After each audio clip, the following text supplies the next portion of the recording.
안녕하세요. 오늘도 사연 살롱을 찾아주셔서 감사합니다. 저는 50대 중반의 여성이에요. 저의 어릴 적 가정 환경은 꽤 평범했어요. 동네 어디서나 볼 수 있는 흔한 단독주택에서 아버지와 엄마, 남동생과 단란하게 살았죠.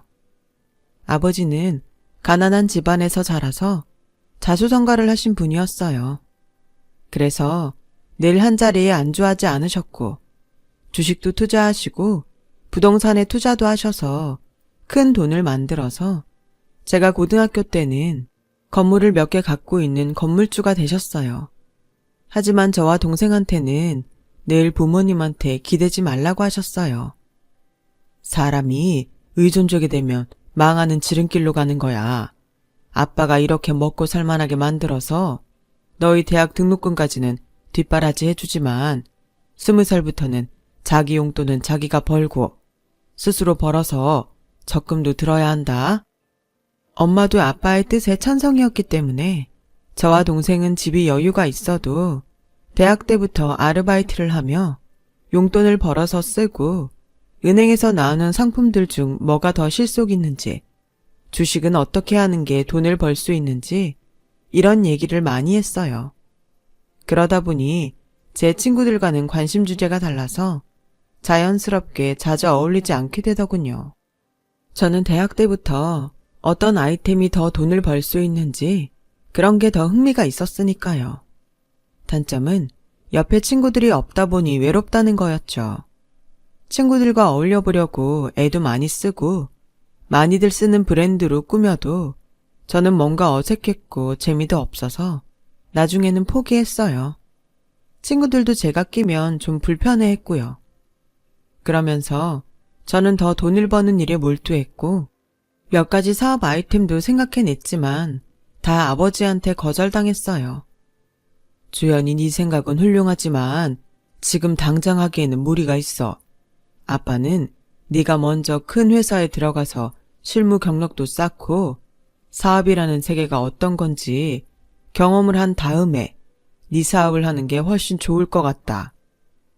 라며 현실적인 조언을 해주셨어요. 저도 아버지 말씀이 맞다고 생각해서 우선 취업을 하기로 했고 다행히도 4학년 2학기 때 한 대기업에 최종 합격하게 됐어요. 저는 기획팀을 가고 싶다고 했지만 배정이 된 곳은 인사팀이었어요. 제가 좀 실망해서 의기소침해 있자 아버지는 인사팀이 얼마나 좋은데 그러냐. 나는 오히려 잘 됐다고 생각한다. 사업을 하려면 기획력, 자금력도 중요하지만 사람을 볼 줄 알고 적재적소에 잘 배치할 줄 알아야 돼. 지금까지 배우지 못했던 것들을 배울 수 있는 좋은 기회라고 생각해라. 라고 하셨고 저는 그 말에 힘을 얻어 회사를 다닐 수 있었어요. 그리고 아버지 말씀대로 인사팀에서도 재미있는 일들이 많았어요. 신입사원 때는 사수가 시키는 대로만 열심히 하느라 잘 몰랐지만 나중에 같이 사원 연수 때 프로그램을 짜고 각자의 성격을 파악하기 위한 설문지 등을 만들 때는 전에는 몰랐던 재미가 느껴지더라고요. 의외로 적성에 잘 맞아서 정말 재미있게 일을 했죠. 그러면서 틈틈이 주식도 하고 적금도 이것저것 쌓여서 일하는 보람도 느낄 수 있었어요. 그렇게 2년 정도 지나고 저는 대리가 됐어요. 부모님도 좋아하셨지만 저는 저 스스로 뭔가 이루어내고 있다는 생각에 굉장히 뿌듯하고 기분이 좋았어요. 그때 저는 신입사원인 한 남자와 만나게 됐어요. 영업팀에 들어온 사람이었는데 나이는 저와 동갑이었어요. 얼굴 윤곽이 큼직큼직하고 호감형이었던 그 사람에게 저는 마음이 설렜어요. 다른 또래 남자 사원들은 제가 사무적이라며 편하게 대하지 못하고 어려워했는데 그 사람은 스스럼 없이 저에게 다가와서 더 그랬던 것 같아요. 여직원들 중에도 그 남자를 좋아하는 사람들이 꽤 있었는데요. 그런 사람이 저한테 상냥하게 대해주니 제가 더 빠져들어간 것도 있고요. 하지만 자신이 없어서 고백은 못하고 그저 그 사람을 바라보기만 했죠. 그런데 그 남자가 먼저 저한테 고백을 했어요. 김주현 대리님, 저랑 사귈래요? 대리님 쪽팔리지 않게 저도 얼른 열심히 해서 대리 달게요. 라며 귀엽게 고백을 하는데 그만 냉큼 그러겠다고 했어요. 제가 마음에 두고 있던 사람이 고백했다는 게 꿈 같기만 했죠. 게다가 회사 내에서 인기가 많았던 신입사원이었으니까요. 지금도 그런 회사들이 있겠지만 당시의 사내 연애는 거의 금기사항이었기 때문에 저와 남자는 비밀 연애를 시작했어요. 그것도 나름 스릴이 있어서 저는 그저 재미있다는 생각만 했죠. 남자에게는 저와 다른 면들이 많았어요. 마음에 드는 신상품이 나오면 저는 그게 정말 필요한지, 어떤 성능이나 기능이 좋아진 건지부터 체크하고 내가 정말 갖고 싶은지 시간을 두고 생각해 보는데 그 사람은 그런 게 전혀 없이 일단 사고 보더라고요. 그리고 흥미가 없어지면 중고로 파는 거였어요. 저는 그런 점들이 너무 신선하게 느껴졌어요. 제가 못하는 걸 한다는 게 좋아 보였거든요. 돈을 쓰는 것에 있어서 마음이 맞지 않아서 티격태격할 때도 있었지만 거의 제가 지고 말았어요. 어쨌든 저는 그 사람이 자유롭게 돈 쓰는 걸 보는 게 좋았으니까요. 저희 만남은 1년이 넘게 이어졌고 자연스럽게 결혼 얘기가 나왔어요. 저와 남자는 결혼을 하자는데 큰 이견이 없었는데 전혀 생각지 못한 데에서 반대가 나왔어요. 바로 아버지였어요. 아버지는 그 남자가 너무 가벼워 보인다며 반대하셨어요. 아빠는 사람을 한번 보고 어떻게 한다고 그렇게 쉽게 단정하세요. 그럼 너는 저 사람이 왜 좋은데 네 말대로 너랑 성격이 다르고 생활 방식도 달라서 끌리는 거면 정말 위험해. 다시 생각해봐라. 아빠는 이제까지 제 인생 저보고 개척하라고 하셨으면서 왜 결혼에는 보수적이신 건데요. 제가 괜찮다고 하잖아요. 그 사람 통장은 몇 개나 있는지 물어봤니? 적금 들은 게 얼마나 되고. 결혼은 현실이야. 체크할 건 하고 생각해야지. 지금 넌 너무 감정적이야. 하지만 저는 고집을 꺾지 않았고 아버지도 결국은 두 손을 드셨어요. 엄마도 제 결혼이 완전히 마음에 드는 건 아니라고 하셨어요. 그래도 네 말처럼 네 인생 네가 만들어가는 거잖아. 네가 선택한 사람이니 나도 믿고 싶다. 라며 어쩔 수 없다는 듯 말씀하시더라고요. 저는 그런 부모님께 보여드리기 위해서라도 더 잘 살아야겠다고 다짐했어요. 남자 집에 인사하러 갔을 때 뵀던 남자 부모님도 유쾌해 보였고 집안 분위기가 자유분방한 것 같아 부럽기만 했어요. 남자 어머니는 한마디로 호탕한 데가 있는 사람이었어요. 오늘 예비 며느리 온다고 해서 내가 땡땡 호텔에서 음식 좀 맞춰봤어. 돈은 이럴 때 팍팍 쓰는 거야. 라는데 항상 이것저것 따지고 계산하는 엄마만 보다가 기분 내는 날이라며 돈을 쓰는 걸 보니까 시원시원해 보여서 좋더라고요. 생각해보면 제가 너무 엄격하게 자란 탓에 그런 모습들을 동경하는 마음이 있었던 것 같아요. 결혼식 때도 남자 집에서 요구하는 게 꽤 있어서 아버지가 못마땅해 하셨지만 저는 보란듯이 제 적금을 깨서 그 돈을 마련해서 해내고 말았죠. 처음에는 그런 저를 말리던 엄마도 제가 제 인생 사는 거라고 하자 더는 아무 말씀도 안 하셨어요. 그렇게 결혼을 하고 정말 행복한 신혼생활을 하게 됐어요. 처음 6개월은 거의 싸우지도 않았고 매일이 재미있기만 했어요.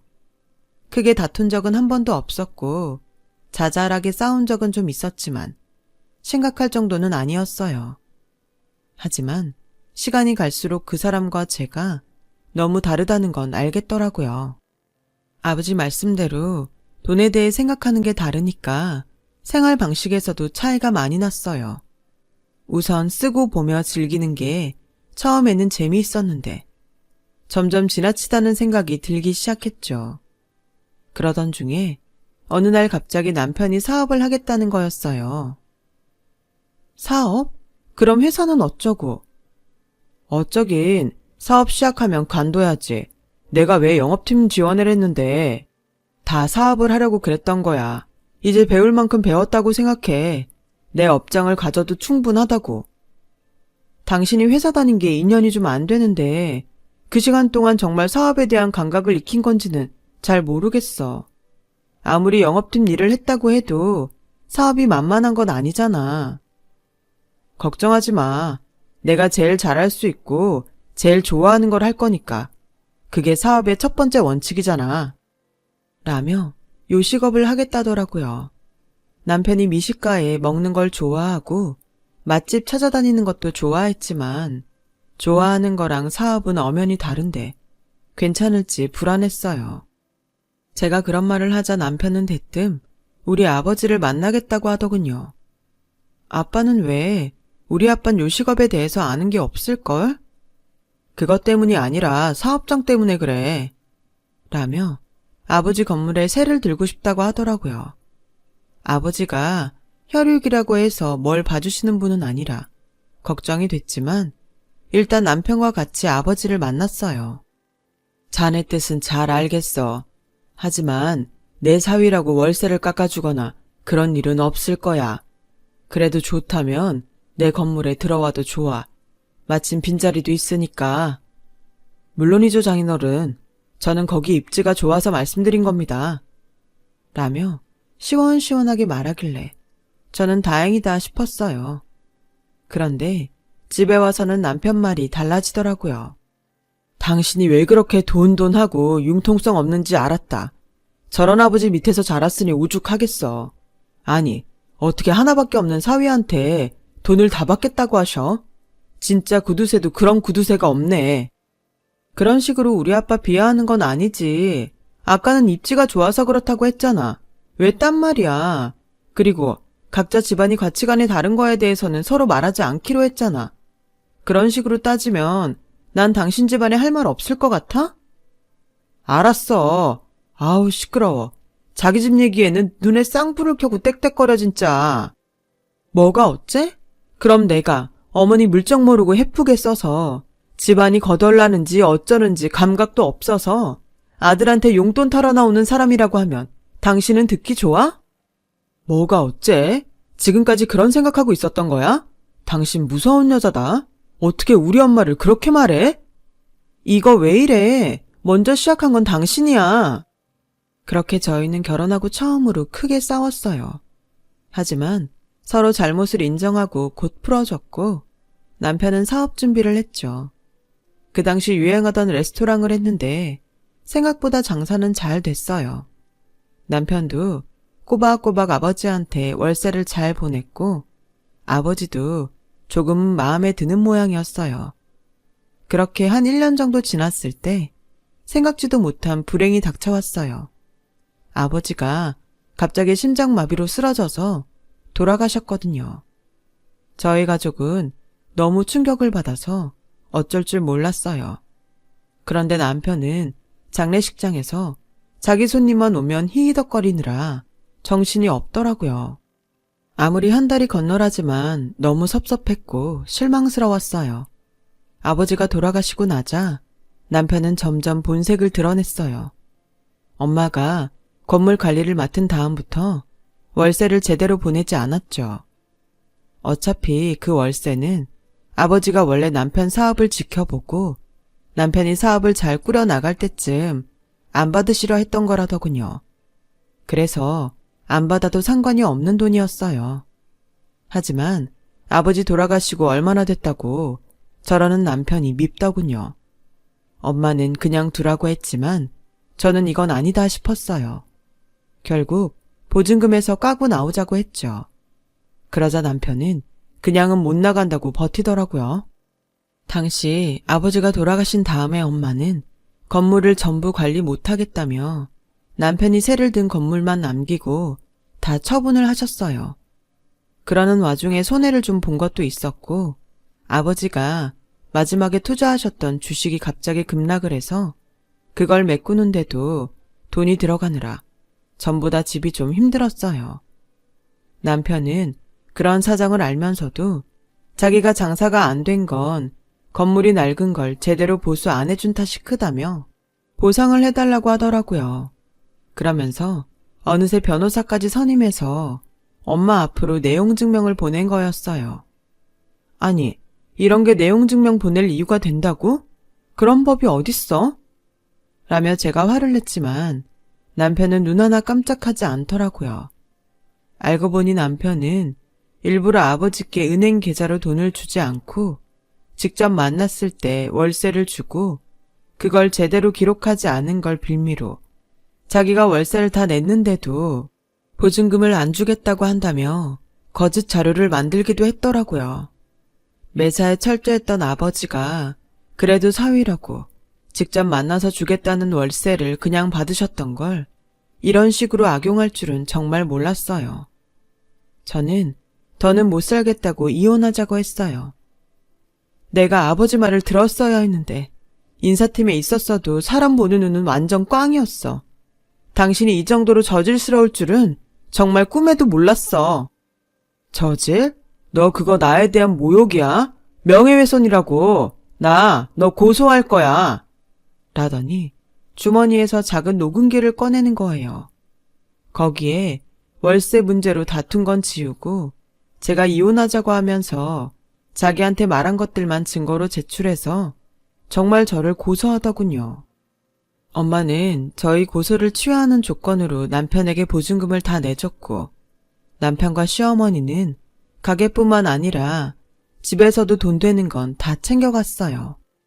결국 딸 때문에 많은 걸 잃게 된 것 같아 정말 피눈물이 났어요.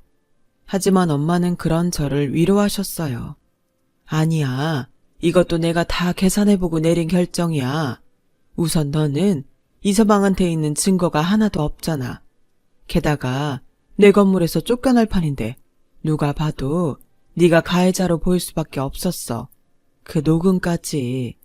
그런 돈은 그냥 잊자. 우리가 다시 벌 수 있잖아. 며칠 지나고 나니 정신이 좀 또렷해지더라고요. 뭘 해야 될지도 알겠고요. 미국에서 박사과정을 하고 있던 남동생과 통화해서 서로 자금이 어느 정도 있는지 확인을 했어요. 그리고 적금 하나를 들어서 둘이 돈을 반반씩 내기로 했어요. 주식도 좀 더 공격적으로 투자하기로 했고요. 전 남편은 잘 모르는 게 있었는데 저희 집안 사람들은 끝까지 내놓지 않은 돈주머니가 있다는 거였죠. 그게 아버지가 저희한테 가르쳐 준 거기도 했고요. 그 사람들은 엄마가 건물도 팔고 어렵다고 하니 우리 집이 망한 것처럼 보여서 저런 식으로 뒤통수를 친 게 분명했어요. 하지만 저도 그렇고 엄마나 남동생도 끝까지 이 돈을 써야 하나 내줘야 하나 계산을 하고 있다는 걸 모른 거죠. 저는 이전 회사에 다닐 때 사수였던 분의 도움으로 중소기업에 취직을 할 수 있었어요. 결혼을 했고 또 이혼까지 한 여자가 재취업하는 게 지금보다도 더 어려운 시절이어서 취직을 한 게 너무 감사할 지경이었어요. 저는 인사 업무에 격리나 잡무 같은 일까지 틈틈이 해야 했지만 이를 악물고 회사를 다녔어요. 엄마는 아버지가 갖고 계셨던 교회에 부동산 자리를 대기업 건설회사에 비싸게 팔았어요. 그 자리에 고급 빌라를 짓는다고 하더라고요. 엄마는 나머지는 지금은 그냥 은행에 저축해 두겠다고 하시더라고요. 저는 회사를 다니면서 번 돈으로 남동생과 든 적금을 꼬박꼬박 부었고 주식도 열심히 했죠. 그리고 마침내 저희가 원하는 만큼 돈이 모였을 때 동생도 귀국을 하게 됐어요. 동생은 오자마자 유명한 대학의 연구소로 가게 되었어요. 저와 동생은 적금과 갖고 있던 돈, 그리고 주식을 전부 합쳐서 엄마의 도움을 조금 받아 큰 돈을 만들어서 계획했던 일을 하기로 했어요. 바로 전 남편이 지금 새들고 있는 건물을 사는 거였어요. 그 건물주는 처음에는 팔지 말지 고민을 하더라고요. 그도 그럴 게 자리가 꽤 좋은 데였거든요. 미래 전망도 있었고요. 저희가 시세보다 좀 더 많이 쳐주겠다고 하자 계약서에 도장을 찍더라고요. 아, 그런데 조심해야 될 세입자들이 있어요. 2층에 있는 일식집하고 1층 가운데에 있는 설렁탕집인데 2층은 아들이 하고 1층은 그 엄마가 하는데 아주 지독해요. 내가 진짜 그 두 집에는 제대로 월세를 받아보질 못했네. 보증금도 얼마 안 남았으니까 내보내려면 내보내세요. 근데 쉽게 나가지는 않을 거예요. 나도 아주 골치 아팠다니까. 라는 전 주인 말에 저는 그 사람들이 전 남편과 시어머니라는 걸 직감했어요. 아니나 다를까 제 예감이 맞더군요. 저는 2층과 1층 가운데에 있는 식당이 전 남편과 시어머니가 운영하는 걸 확인 후 전 주인한테 받은 자료들을 토대로 동시에 내용 증명을 보냈어요. 그랬더니 저한테 전 남편이 연락을 했더라고요. 전 남편은 제가 누군지 모르고 무조건 만나자고 하더군요. 제가 엄마와 같이 나타나자 전 남편과 시어머니는 그야말로 얼굴이 굳어서 한동안 멍하니 있더라고요. 제가 이 건물 새 주인이에요. 저도 구면이고 우리 엄마도 구면이죠. 동생은 학교 일 때문에 같이 못 왔어요. 보자고 하신 건 뭐 돈 문제가 해결돼서 그러신 건가요? 아니면 전 볼 이유가 없는데요. 라고 하자 둘은 잠시 대답이 없더니 전 시어머니가 먼저 입을 열었어요. 사부인 오랜만이에요. 그동안 잘 계셨어요? 먹고 사는 게 바빠서 격조했습니다. 제가 왜 그쪽 사부인입니까? 그런 사이 끝난 게 언젠데요. 그 지겨웠던 사돈관계였을 때에도 저한테 안부 전화 한 통 없던 양반이 이제 와서 왜 격식을 차리시는지 모르겠네요. 라며 엄마가 냉정하게 말하자 전 시어머니는 다시 입을 다물었어요. 거두절미하고 월세를 거의 1년 넘게 밀렸더라고요. 보증금 까먹은 건 이미 오래전이고요. 전 주인을 뭘로 협박해서 지금까지 그 자리에 버티고 있었는지 몰라도 저한테는 안 통합니다. 여기서 하는 대화 녹음하려면 하세요. 저도 녹음하고 있으니까요. 돈 구하셨어요? 그것만 대답하세요. 라고 하자 전 남편은 겨우 입을 떼더라고요. 그게 실은 전 주인하고 얘기가 돼서 있었던 건데 갑자기 나가라고 하면 우리도 갈 데가 있어야 되잖아. 그럼 2주 시간 줄 테니까 그 안에 나갈 때 구하세요. 저희도 건물 리모델링하고 다른 세입자 들여야 돼서 시간 많이 못 줍니다. 저와 엄마는 그렇게 못을 받고 자리를 떠났어요. 전 남편은 하루에도 몇 번씩 전화를 해댔어요. 전 시어머니도 마찬가지였고요. 제가 전 남편 전화를 안 받자 시어머니는 결국 제 회사 앞까지 찾아왔더라고요. 얘, 너랑 나는 그렇게 사이 나쁘지 않았잖아. 나를 봐서라도 예전 일 잊고 어떻게 안 되겠니? 우리 보고 갑자기 나가라고 하면 이런 식으로 하면 어떻게 해? 이런 게 임대주의 횡포라는 건데 이건 아니지. 저를 이렇게 찾아오신 게 횡포죠. 그리고 사이가 뭐가 어째요? 그 사람 뒤에서 조종한 거 어머니란 거 저 이혼하고 알았어요. 남편 회사 입사한 다음에 회사 여직원들 뒷조사 싹 해서 저희 집 좀 사는 거 알고 그거 이용해서 저한테 접근한 거잖아요. 원래는 저희 집 재산 쏙 빼먹으려다가 엄마 아빠가 호락호락하지 않으니까 생각처럼 안 돼서 되게 힘드셨다면서요. 저도 뒷조사해서 다 알았어요. 그러니까 제 앞에서 생쇼 그만하세요 할머니. 라고 하자 시어머니는 급하게 저를 잡으며 아니다 얘. 그거 다 오해야 오해. 네가 잘못한 거야. 잠깐 얘기 좀 하자. 오해는 무슨 오해. 내가 흥신소통해서 자료도 다 확보했어. 당신도 거기다 부탁해서 내 뒷조사 다 했잖아. 우리 집안 재산도 전부. 나도 다 배운 대로 하는 거야. 항상 녹음기 갖고 다니면서 녹음하고 자기들 유리한 부분만 따서 증거자료 제출하고 그런 식으로 물먹인 사람 한둘 아니라던데? 어디 나랑도 한번 붙어보고 싶으면 해보시던지. 내가 예전처럼 호락호락할 줄 알아? 라고 하니 그제야 물러나더라고요. 하지만 전 남편은 포기하지 않고 저를 또 찾아왔어요. 주연아, 너 진짜 이러는 거 아니야. 내가 무슨 녹음을 해. 혹시 예전에 내가 너가 한 말 녹음한 것 때문에 그래? 그건 그만큼 나도 간절했으니까 어쩔 수 없었어. 나 한 푼 증거 없이 너랑 이혼하면 어떡하겠어. 물론 네가 좀 억울한 부분이 있었겠지만 나도 어쩔 수 없었다고. 그럼 그때 네가 앞에 했던 말은 잘라먹고 내가 했던 말만 증거로 제출한 거 인정하는 거네? 내가 치사했다. 옹졸했어. 그러니까 나랑 이제 얘기 좀 하자. 라길래 저도 녹음기를 꺼내서 보여줬어요. 네가 다 인정했어. 그러니까 약속한 날짜에 안 나가기만 해. 이걸로 너 사기죄로 고소해버릴 테니까. 고소가 얼마나 골치 아픈지 네가 더 잘 알지? 맨날 하던 짓이니까. 어디 이번엔 네가 독박 써봐. 라고 하자 전 남편은 제 앞에서 싹싹 빌기 시작했어요. 내가 진짜 잘못했어. 미안해. 이러지만 말아줘. 응? 지나가던 사람들이 다 쳐다봤지만 전 남편은 계속 빌기만 하더군요. 그럼 제 날짜에 나가세요. 지금까지 안 낸 월세, 보증금 까고도 모자라는 거 다 내고요. 알겠어요? 뻔뻔한 세입자 양반? 라고 하자 전 남편은 더는 아무 말 못하더군요. 전 남편과 시어머니는 결국 보증금으로 해결 못한 월세까지 다 내고 가게를 비워주고 나갔어요. 그 후에 두 사람 소식은 못 들었고요. 집을 팔고 이사 갔다는 얘기만 들었네요. 그렇게 거의 6년이 걸렸어요. 그것도 부모님의 가르침이 있었기에 가능했죠. 남동생과 엄마께는 그때 일이 고마워서 저는 지금도 계속 은혜 갚는 마음으로 살고 있답니다. 누군가는 상처를 잊고 사는 게 나를 위한 길이라지만 저는 꼭 한번 그 사람들에게 되짚어주고 싶었고 지금도 그 후련함엔 후회가 없습니다. 오히려 그래서 더 잊을 수 있었어요. 저는 그때 결혼에 너무 질려서 지금은 독신으로 살고 있어요.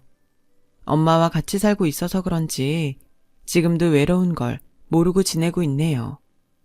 여기까지 제 얘기를 들어주셔서 감사하고요. 모두 행복한 하루 되셨으면 좋겠어요. 좋은 시간들 되세요. 여러분, 사연 댓글에 응원과 현명한 조언 부탁드려요. 좋아요와 구독은 저에게 큰 힘이 됩니다. 오늘도 좋은 일 가득하세요.